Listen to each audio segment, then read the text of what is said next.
Welcome to Lynn Cullen Live, talk radio without the static. Email your questions and comments to lynn at pghcitypaper.com. And now your host, Lynn Cullen. Hey there, welcome. Ooh, it's cold. It was almost 60 degrees 2 days ago. What the heck? It's bizarre, I'll tell you. It's also January 10th, if anyone wants to place this in time and space. 2019. Coming up in the elevator, there was quite a few people in there, and a number of us, the silent elevator dynamics have always fascinated me. How people arrange themselves. I know I've talked about this before because it just blows my mind to watch it. How people coming in, how people then just shift into various corners, how, there's no rules, and yet we all know if somebody's not doing the right thing. Standing too close when there's a whole elevator there or whatever. And this was one of those rides that was quiet, but there were a bunch of us in there. And the only sounds, other than the ding, ding, ding of the elevator as it hit certain floors, was that. And it wasn't just me. It was every once in a while somebody, and I thought, well, that's just sort of the soundtrack of our lives at the moment. But then it made me think about you-know-who. Yes, the leader of the free world. And something I hadn't mentioned in his address to the nation the other day, which was, I know I mentioned his pursed lips and the squinty eyes and I don't think I said low energy, but geez, just awful. But there was the sniffing, the presidential, I didn't think it was as pronounced as it often is, which is, I think, maybe why I didn't mention it. But I was reminded of it today, not only because of the elevator ride, but also because of, I think it was Gail Collins' column in the Times today where she did mention it. And, just annoyingly said, why does this guy keep sniffing? Well, I thought that had been answered. And I then was reminded that I never mentioned the answer. And I wonder why the answer didn't have a bigger media presence.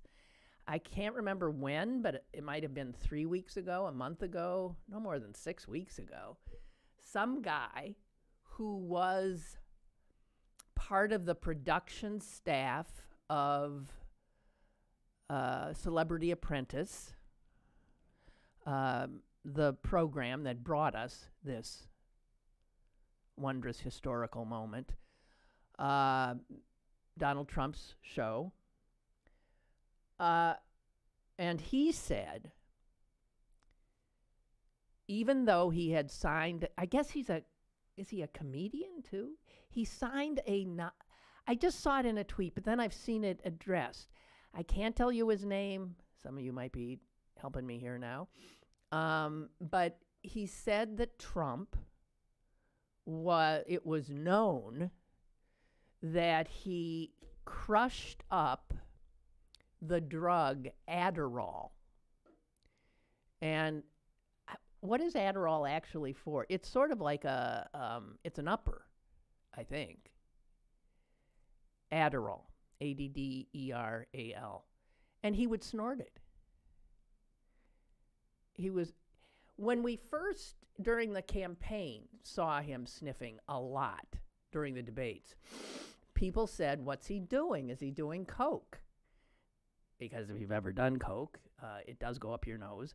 And often you do a little residual this. So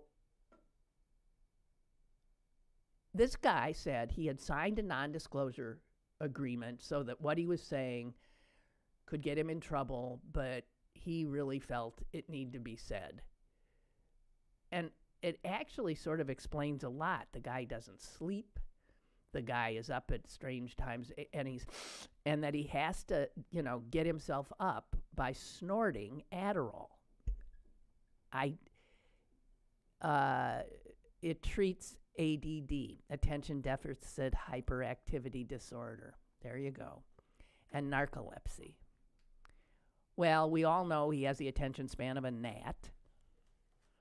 And so I don't know if it was maybe given to him at some point, but I think the guy, he does have a drug problem, and he snorts Adderall. But if that were true, why wasn't that picked up on? Why don't we know more about it? It seems to be out there in the Twittersphere, but I just wanted to throw that out there. The fact that Gail Collins does bring it up and even asks the question, what's all that sniffing about, but then doesn't bring up the Adderall thing, suggests that nobody's been able to verify it. So, I would, if anyone has any information on the Trump Adderall connection, which I think, helpful because it does explain stuff. I've also seen people say that the guy who put this out is not a publicity hound. He just felt he knew something. It isn't Tom Arnold, though, Milton. Milton's found something in, wait. Here, but that was not who I saw said it. This is from Newsweek. Tom Arnold claims Donald Trump snorted Adderall on The Apprentice set. But that's weird because that's not the one that I saw.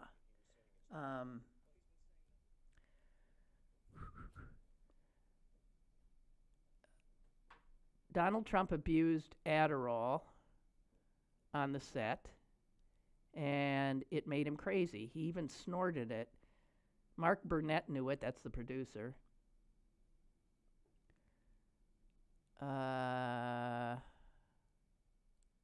Here it is. Thank you. Milton, you're incredible. So Tom Arnold, the comedian and actor and former husband of Roseanne, and a bit of a nutcase. Of course, you'd have to be a husband of Roseanne. He tweeted something out about it in response to allegations from, here it is, stand-up comedian Noel Kassler, who claimed he worked on The Celebrity Apprentice for 6 years. And he was just doing a stand-up set earlier this month, it says, and he said that Trump snorted crushed-up Adderall and called Trump a speed freak. He also claimed that Trump invited teen beauty pageant participants up to his room. None of this seems unbelievable. In fact, it seems probable. Newsweek, it says, reached out to Kassler, but he did not receive his comment prior to publishing whatever it is they published. I don't know. So here's what the guy said. I worked on a bunch of those beauty pageants he had in the 90s, too. That was a good idea. Miss Teen Universe. Yeah, that's like giving Jeffrey Dahmer a cooking show. He would line up the girls on the side of the stage and he would inspect them. Literally, he would stick his little freaking doll fingers in their mouth and look at their teeth. I'm not kidding. This is true. He would line them up like they were pieces of meat. He'd be like, you, and you. If you want to win, I'm in the penthouse suite. Come and see me. And then he says Trump was a speed freak who crushed up Adderall, and he sniffs it because he can't read, so he gets really nervous when he has to read cue cards.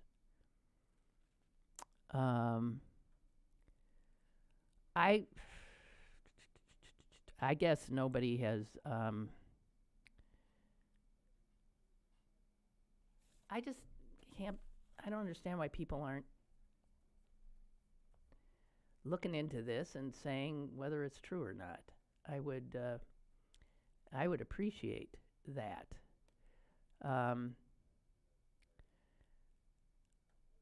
Okay, so you guys are sending me a lot of interesting stuff, but I just think it seems like it seems so probable. A comedian who worked on the set of Celebrity Apprentice says the president used to snort crushed Adderall, and yet he ate it. So it's just another story about the same thing. However, it says when the Hill reporter reached out to Kassler to clarify whether the story was true, as he asserts, he told us he prefers not to discuss the content of his routine. He was not willing to confirm this on the record and off stage, but did retweet others, including Tom Arnold's tweet saying that it was the case. So I guess Kassler has gone, he said it, and now he's sort of disappeared. There's got to be a reason. It's not normal. And Adderall makes sense. So I don't know. As a trained journalist myself, though it does not pass the journalistic test. So people seem to think we're heading into a emergency shutdown. Not shutdown, emergency, national emergency. Not that there is one, but that Trump's going to do it. And he's going to do it because people say nobody can figure a way out of the of this, standoff. And so with Trump petulantly or dramatically or, if it was choreographed to be that way, storming out of his meeting yesterday with Democrats, the way Trump says it, he said he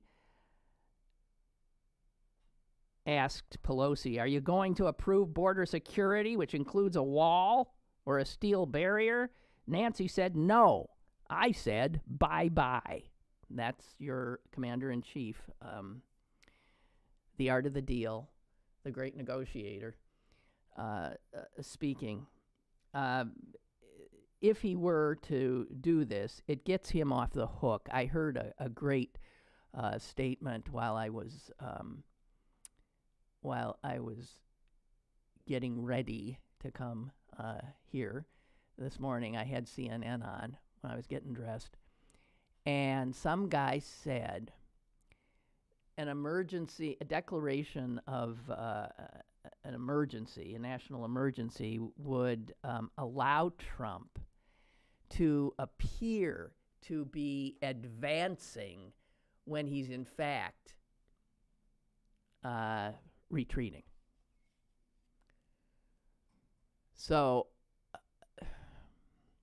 it'll make him look like, the tough commander-in-chief doing what he has to do, when in fact it's because he's painted himself into a corner. And of course he knows that it'll go straight to the courts, that in fact nothing's really going to happen. But he'll look. That's all he cares about. He'll look as if he's this defiant macho man. Unbelievable. Unbelievable. Two things I've been meaning to bring up, both result of things that you guys have sent me, and just let me throw it in. Today's going to be a grab baggy kind of a show. I'm going to be all over the place. There is no theme. Of course, that's usually the case, but there's really no theme today. Mary wrote some time ago, and I think this must have been in response to me squawking, as I do, about today's parents. And she said this, I think we've ruined childhood. Everything is taken so seriously now. Get this. A coworker's daughter has a small role in a middle school musical. And the parents are expected to volunteer 20 hours toward the production. Now, I got to tell you, that's the kind of thing that pisses me off. That is something that parents can do if they... I mean, why do these schools keep putting so much crap onto parents to do when most parents are juggling being a parent, the basics, like feeding, clothing, their children, and they're juggling a job or jobs. A lot of kids have a single parent, and they don't have 20. So when I heard that's incredible. Your kid gets a tiny little walk-on role in the middle school musical and has to then go home and pressure you to put in 20 hours of labor on the production? I'm sorry. I hadn't heard anything like that before, and I just thought, God almighty, there it is. Oh, I wanted to share that with you. Also, I wanted to share with you something that was sent to me by snail mail by Catherine, who is known as Left-Handed Liberal when she used to call into the show. And this stems from me bitching and moaning about people not clearing their sidewalks so that they're going to kill me. Now that I walk a dog 3 times a day, a day like today, it is like I woke up and I thought, today's the day I die. I mean, because there's icy patches out there. Last night when I walked, I slipped twice. You couldn't see anything under that thin veneer of snow we had. But in this kind of cold, which follows a lot of rain, the odds are there's ice. There's ice out there. And nobody treats their damn sidewalks. And somebody's going to die. And I think it's going to be me. I've had more injury to my body than you can. I've got more scars. You can't go more than, I don't know, this far on any part of my body without encountering a sign of surgery. I am not kidding you. I don't want to fall. I'm scared to death. I talked to the dog. I said, you can't pull me. We got to do this geisha walk, a little, because I said, all the people here in the neighborhood, they're trying to kill me. Anyway, so Left-Handed Liberal sent me a whole bunch of things that she had written up, because I had said, I'd like to, put a letter in these people's mailboxes. And turns out she already had written such a letter, or she wrote it for me. I'm not sure. And it's a good one. It's a pissed off letter. I don't have the nerve to put it in anybody's mailbox. You know what I was thinking? I'll slip it in their mailbox. And then in this day and age, you realize they could have a video camera on you. And they'll see Lynn Cullen, going up to their mailbox and sticking in this pissed off letter threatening them with legal action. So I don't know. Anyway, part of the letter is, I see how much you must spend on landscaping throughout the year. It must amount to thousands, and it appears you can afford it.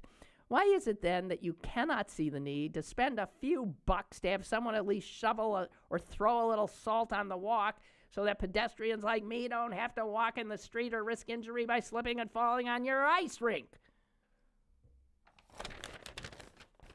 Appreciate it. And I mean, it's in my mind again today. I'm going to die or break something. I've actually thought how my dog would react if I went down and were injured. He's such a sweetie. And he would not abandon me. He would sit there with me with a look on his face like, total concern. But I don't know. Okay. I want to talk about something that I've been loath to talk about, because this is one of those things where I piss off people on the left. But I hope I can do this and not piss everybody off. And what got me thinking, just talk about it already, come on. I can't sign on to any kind of, catechism or, litmus test ever. And I often deviate from, I know that when I was asked to be on the board of the ACLU, I said, well, there's stuff the ACLU does and I do not, frankly, agree with. And the legal guy who was talking to me said, great. No problem. I doubt that there are many people who belong to the ACLU who agree with everything that we do. If you're up to as high as 75, 80%, that's great. Really. So here's where I do some deviating. And I've seen a few things about this lately. And it's one of these things that I just don't think our side, our tribe, understands. And maybe when Joe Pivo, I'm going to call him Everyman, Joe Pivo's coming in again tomorrow. And maybe I'm going to wing this by him too. I remember years and years and years and years and years ago, my brother, in one of his books, I can't think of which one it would be, wrote about how he could tell that the plumbers or the electricians that would come to his house when something went awry and he didn't have a clue what to do, how he felt. And my brothers can be so sensitive that I think sometimes he's a little nuts, but he said he feels the contempt of these skilled workers, people who know how things operate, how things run, and who can fix them. When they go to the home of some pointy-headed, ultra-educated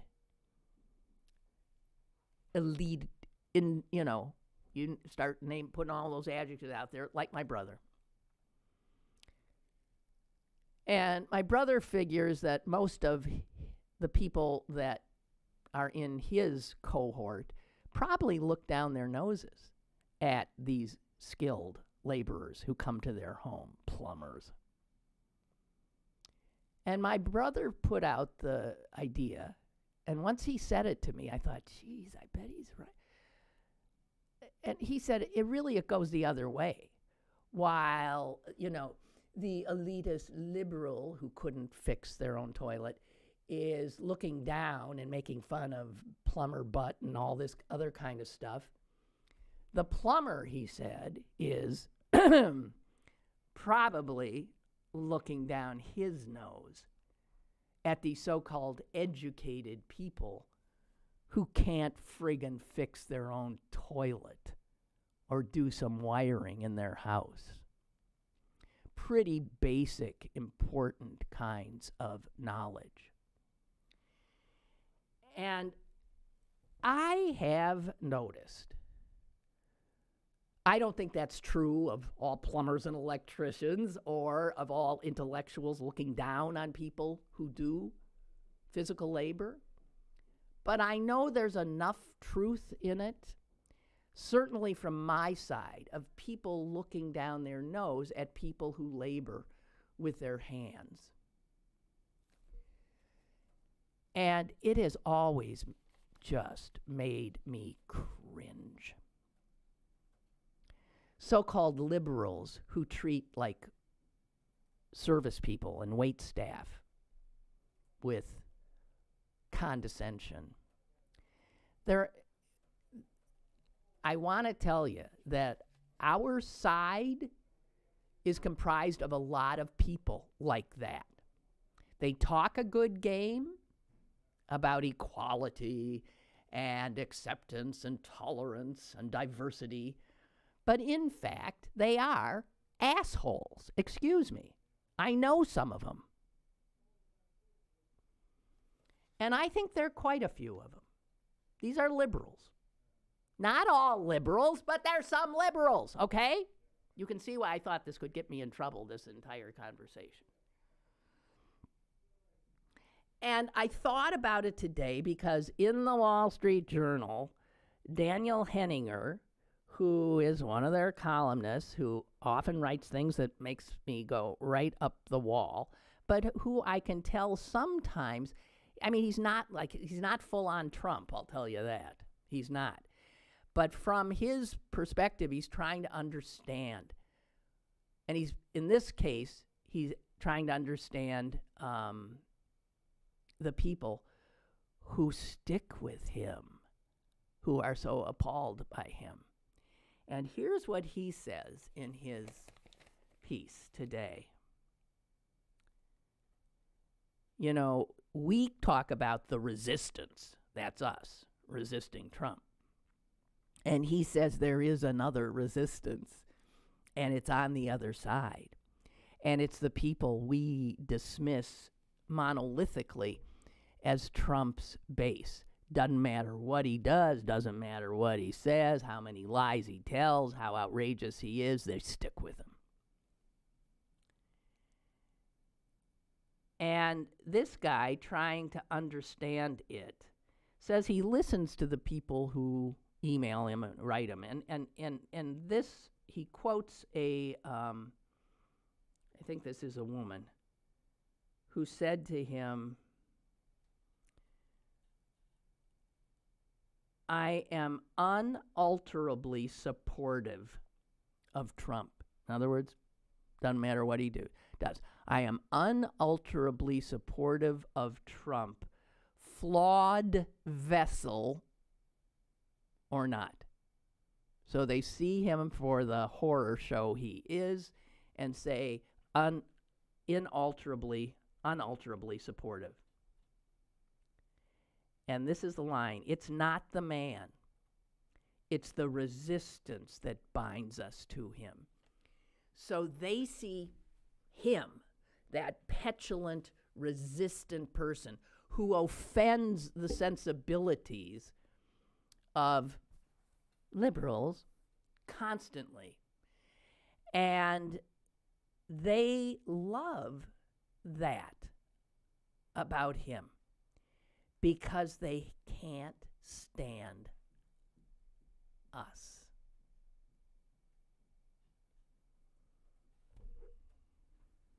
And I don't think there's anything we can do about that.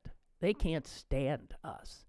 And it has to do, and Henninger acknowledges it, with what we often put under the umbrella of the culture wars.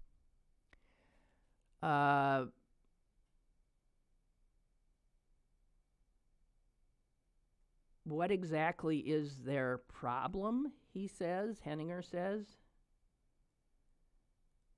And he says it is the left's cultural triumphalism.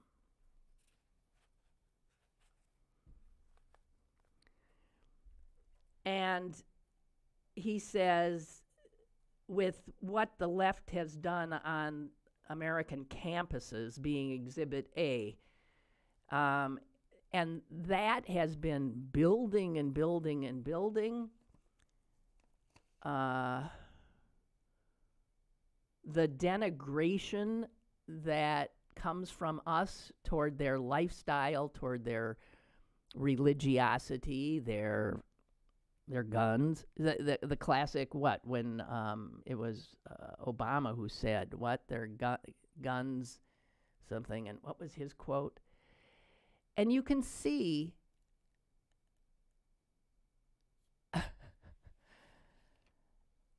we can both focus on the horrors, the horrible people on both sides, and there's plenty of them on both sides. I do think that. That's where I'm going to get in trouble, right? People who I vote all the right way as far as I'm concerned, but who I find to be sort of reprehensible in their intolerance for other ways of life that don't fit into the identity politics that we embrace. And in general, identity politics makes my head explode, as you know.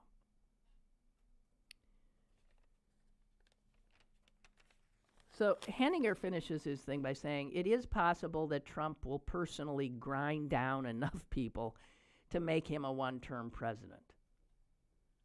Still, we hope no one feigns shock in 2020 if, despite everything, at least half the electorate quietly opts for Trump over what the Democrats have come to stand for in their heads. The resistance on the right is real, he says, with the presidency the only outlet remaining for their vote. I don't know about that, but I don't think that this is all hooey in terms of explaining some of what's going on. We can easily dismiss all of those people, millions upon millions of people, as just a bunch of Yahoo racists, right? I am here to suggest that they aren't all, and that they're reacting to other things.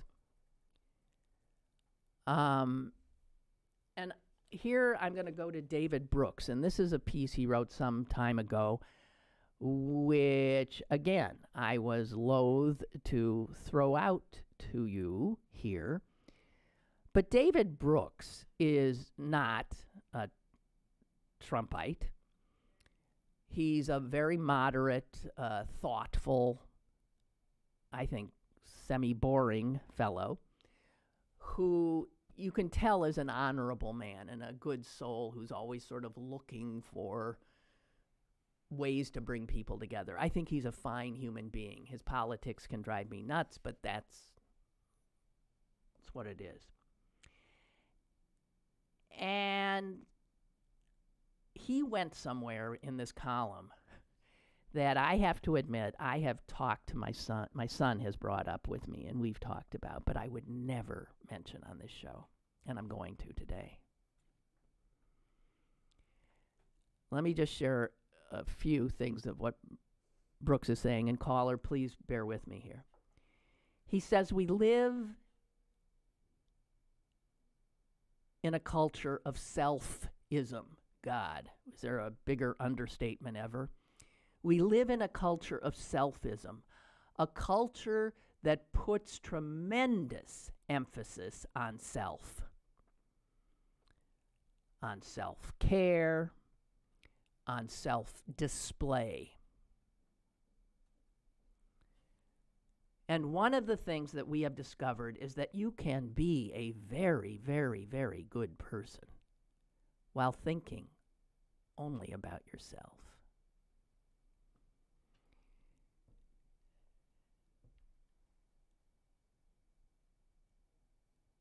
He says, back in the old days, people thought morality was about living up to some external standard of moral excellence. But now, we know this is actually harmful. In the first place, when people hold up external standards of moral excellence, they often make you feel judged. These people make you feel sad because you may not live up to their standard.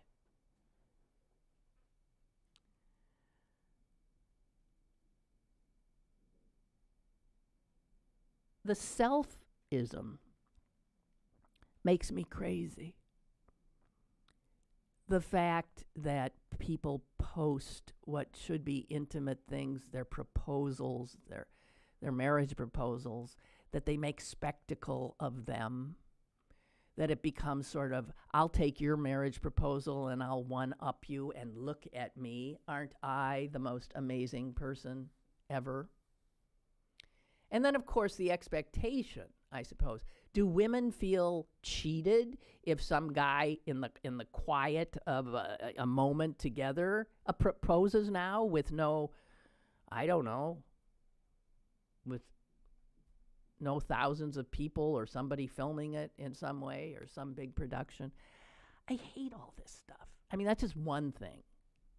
Doesn't seem like a big thing. But then he takes this stuff about always showing who you are. And this is the part that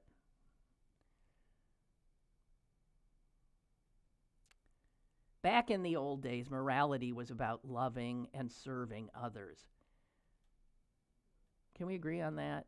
I mean, the sense of a good person is somebody who doesn't think about self, but who actually serves others. I still subscribe to that myself, but that's not the fashion now. But now, he says, it's about displaying your indignation about things that other people are doing wrong. That's how you show your morality, your superior morality. And you advertise it by putting signs in your yard, by wearing it on your chest, on your t-shirts. You are showing that you have a superior moral awareness. You don't have to actually do anything. Your indignation is itself a sign of your own goodness. And if you can be indignant quicker than the people around you, well, that just shows how much better you are than them. If you don't understand what he's talking about here, I think you're in some kind of denial, because this is how I see our side acting a lot.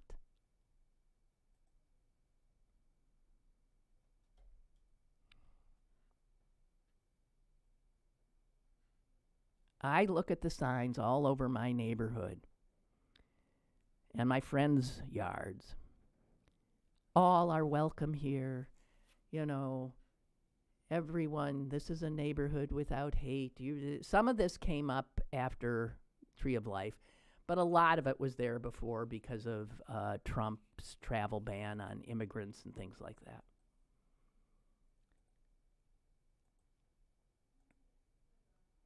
And here's what David Brooks says to that.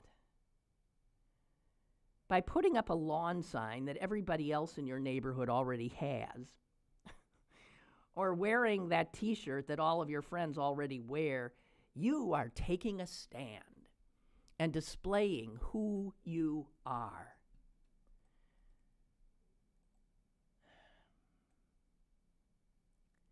Now, you might think this is all harsh, because I know the people who put those signs up are trying to say, they're trying to be like the Danes who wore a Jewish star when the Jews were told you have to wear a Jewish star.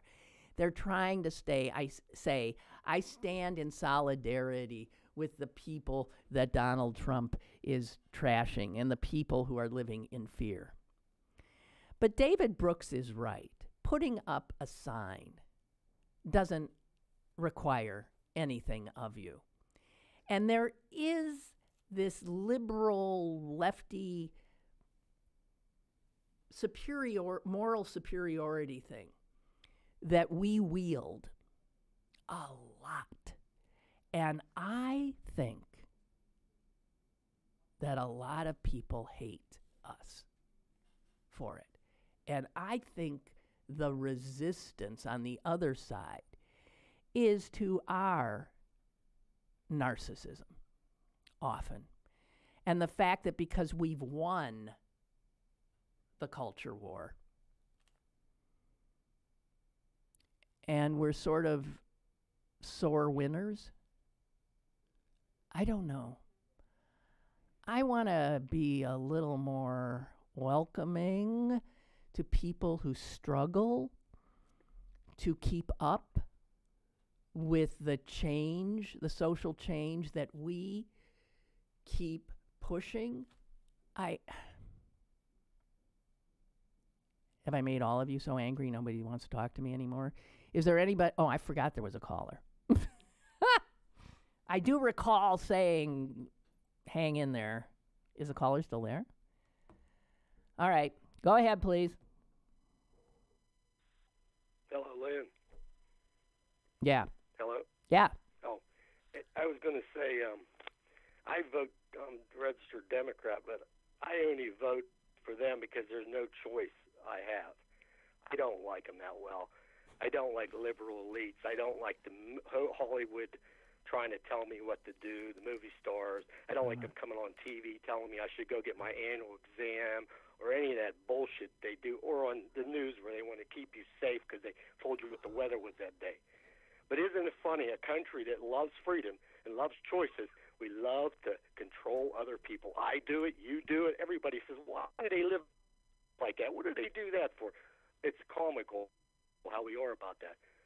But what I was going to say, if the country would ever get rid of the Electoral College and have a popular vote, you would find that most of the people in the country would vote for someone like that Cortez or Bernie Sanders. Those ideas. Now, I'm not saying those individuals, but that's where we're at. They always say we're in the center. I don't believe that. I think we tilt more the other way.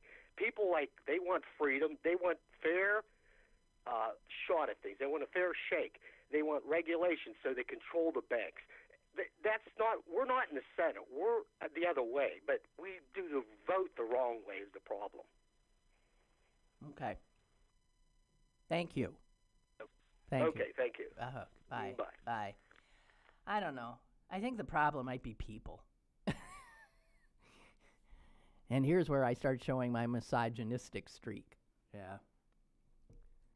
People. God, I love them and I want to.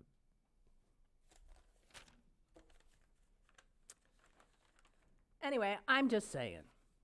So I do.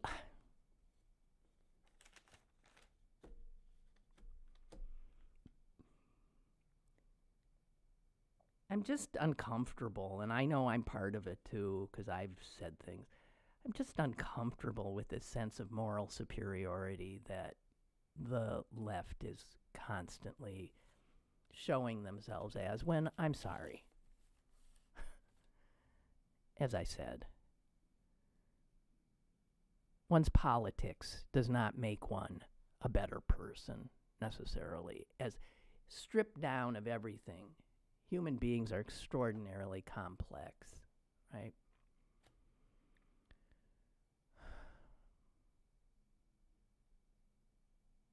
And I wish we would wise up to how others perceive us.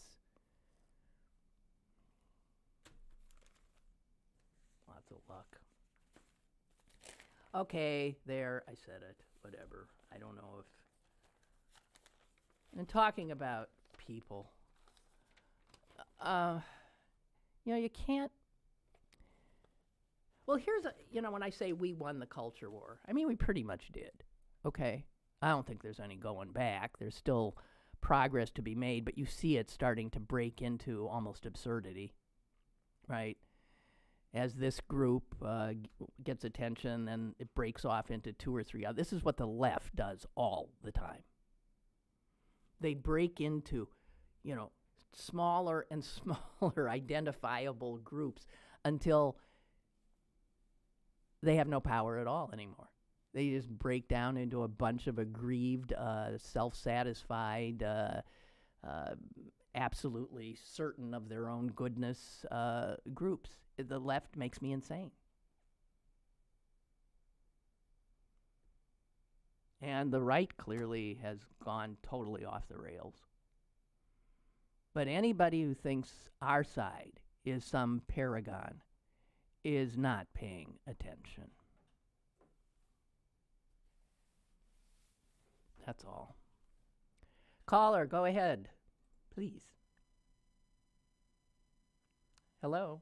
Hi, Lynn. It's Ray from Lawrenceville. How are you? Hi, Ray. Hey, Happy New Year. Thank you, and to you. Thanks. Hey, Lynn, I was trying to pen an email to you on this subject. I'm almost 60 and been in the trades my whole life, and I'm surrounded every day by Trump supporters who I know wouldn't sit next to him or allow him in their house, right? Mm-hmm. But they're going to support him. And when I ask them, invariably they'll tell me that they resent the intellectual elite far more than the economic elite. So That's right. they're not put off by rich people as much as they are put off by being made to be or to feel stupid. Right. And the left, I don't think it's so much a moral virtue signaling. It's the derisive chortling that the left goes to so easily about the foolish, stupid, uneducated, barefooted working class, and they hate that. They hate it. Well, I mean, I absolutely, there's so much truth in that. And, you know, when I rail about the parents of today, I'm railing about those same people who look down their noses and who are so involved in pulling away from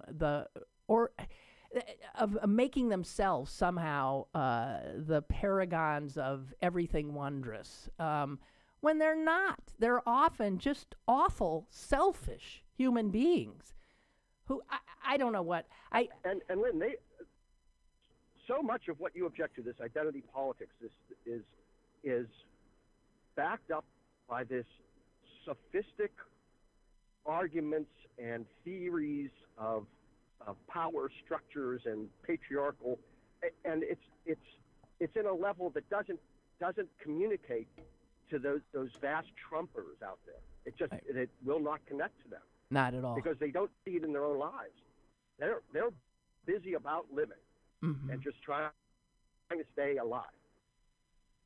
And they don't have time for these theoretical structures that should be guiding their lives according to the intellectual elite from Harvard and Yale. Yeah. My wife and I are raising our grandchild, and she's at Kappa too, just like your guest tomorrow. And he and I, we experience these men, and they're mostly men because it's the trades. Yeah. And they're good people. I understand. But they resent being made to feel stupid. I hear you. And we shouldn't do it. Nope. We should stop doing it. Because they're not stupid. No, in some ways, the left, with the way we carry ourselves and present our arguments, have pushed these people into the arms of these awful people on the other side. You're absolutely right. And I've said this to you before, and then I'll let you go. The problem is the hardest thing about winning a war is stop fighting. We don't know how to stop trying to win when we already won. We push it and push That's right. And then we humiliate them, and then they get back up and start fighting again. Right. We've got to stop it. Recognize when we win. Exactly. Right? Thank you. Good to hear from you, Ray. Bye. I love the show. Thank you. Thank you. Bye-bye. Yeah, recognize when we've won and stop. I think we're sore winners. We're bad winners. You know how you win, and all we want is more. And all these other people they can't stomach. You know how much you feel revulsion for them? I got news for you. And as Ray says, a lot of these people are salt of the earth good people. And we have no more ability to coax them into changing their minds because of the way we present ourselves. I'm not talking monolithically. I'm not talking about you individually. And I just feel this is a real problem. Here's indication that we've won. This is today's New York Times. This is a couple you're looking at. One of them is the governor of Colorado, Jared Polis. I think it's Polis as opposed to Polis. And his husband. And he's a 5-term congressman as well. And he won big in Colorado. And the fact that we now have an openly gay governor he and his husband have been in D.C. together when the guy was in Congress. They have 2 children, young children. One's 4, one's, I think, 6. When he ran, his sexuality was not mentioned much at all. He won by something like 11 points over one of the, some Bush relative. And boy, this guy explodes so many of the, gays, how they, gays dress better, gays this, gays look a certain way. Here, I love this about him. In 2014, this guy, now the governor of Colorado, was named by GQ as the worst dressed congressman ever. I mean, how wonderful is that? That the worst dressed congressman ever is gay. And he doesn't care. He just wears total lump. He's lumpy. He's also a Jew. This is culture war win.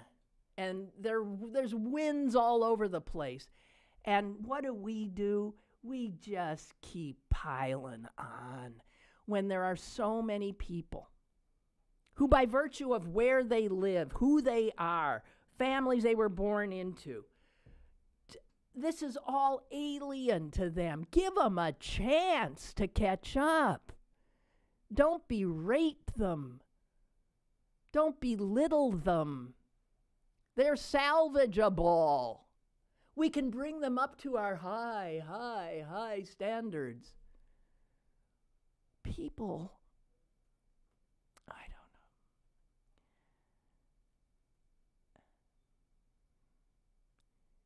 don't know. A lot of people say, I vote Democrat because it's my alternative.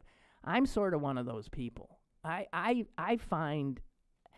just find so much objectionable. I am thrilled that we won the culture war. And we did. And yes, there's some work to be done. But my God, if you think we've had nothing to do with this outrageous chasm that has been created in this country, please think again. I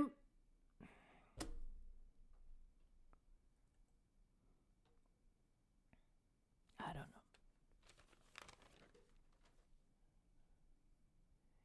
Aaron writes, I don't fully agree with you, but can definitely see your point on this. I know some really shitty liberals myself. Well, I just know there are a whole bunch of people with those, those signs in their yard saying, I am such a wondrous person. That's not what they put them up there to say, but in the back of their head, it's there. Again, it's that self stuff. I will advertise myself as a wonderful person. That's not the way to be a wonderful person.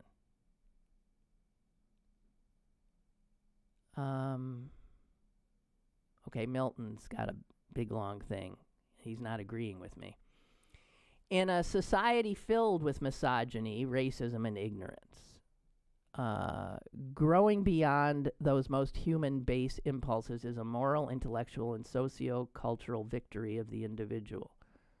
Celebrating that victory with T-shirts or yard signs is not some liberal showboating.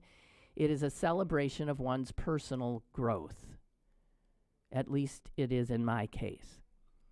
Being happy with one's growth and showing it publicly, as long as it is void of condescension, is not a bad thing. But can't we do it more quietly, Milton? See, it used to be that if you were proud of being a better person, of growing in your life, and I am, and you are, and God, I hope we're all capable of being able to say that until the day we draw our last breath. But why do we have to advertise it? That is something that's different in our culture, that advertising of, okay, and he says, Milton, I hope you don't forsake me for this. Come on, Lynn, he says. That's like asking the winner of the Super Bowl to quietly return to their hometowns with no celebration. No White House trip and no parade.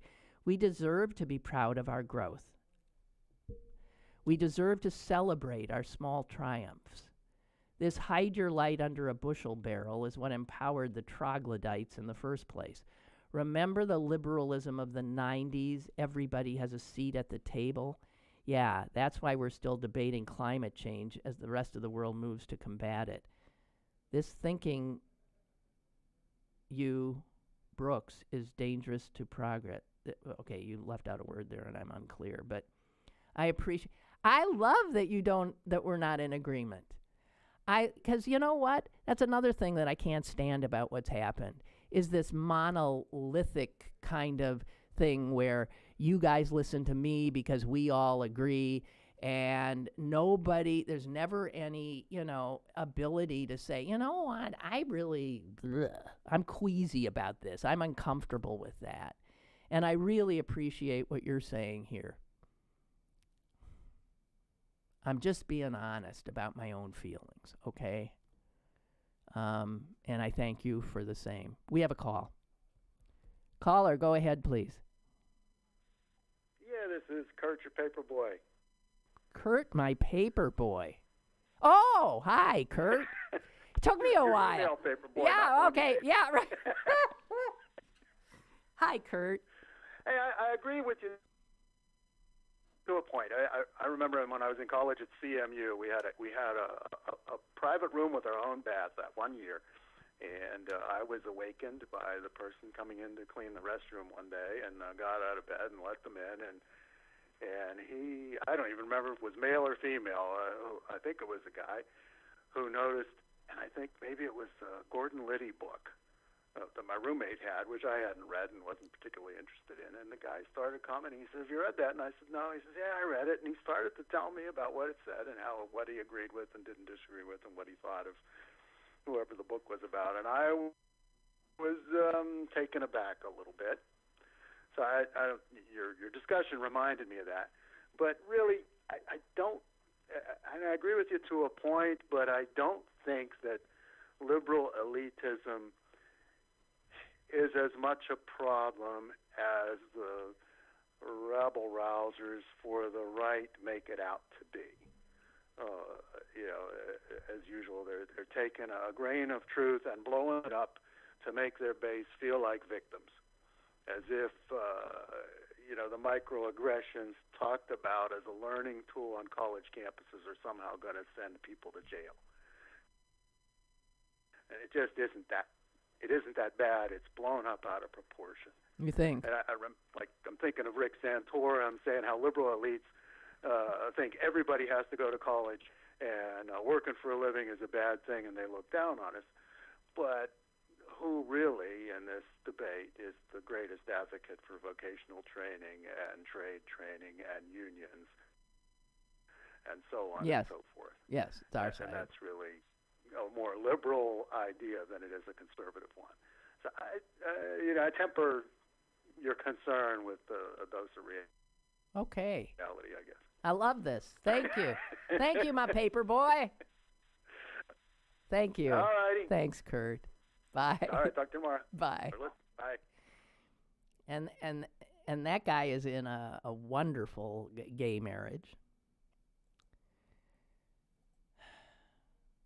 And Milton, who is African American, has written back and said, because I'm happy that folks have grown to a point where I, my brother, my family, my people can finally ride in the front of the bus, because for 300 years that wasn't the case.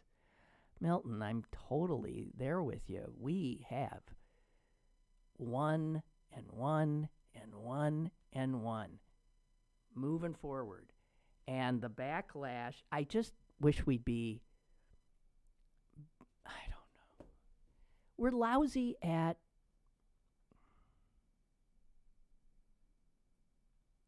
I don't know. Let's keep talking about this. Because I really think there's something we're doing really wrong. I do. While we do all this good work. Because there's no doubt our side, our tribe, is the tribe that has moved things forward.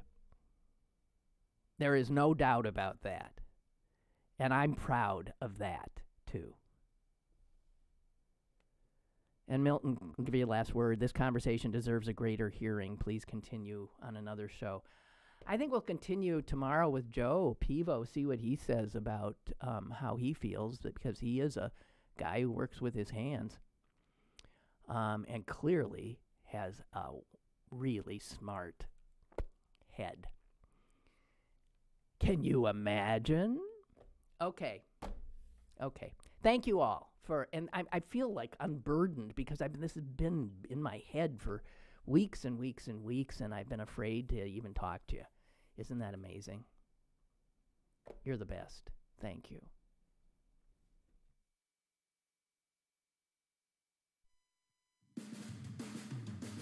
Lynn Cullen Live, Monday through Friday from 10 a.m. to 11 a.m. and archived at pghcitypaper.com. The opinions expressed on Lynn Cullen Live are those of the host and do not necessarily reflect the viewpoints of Pittsburgh City Paper or its advertisers.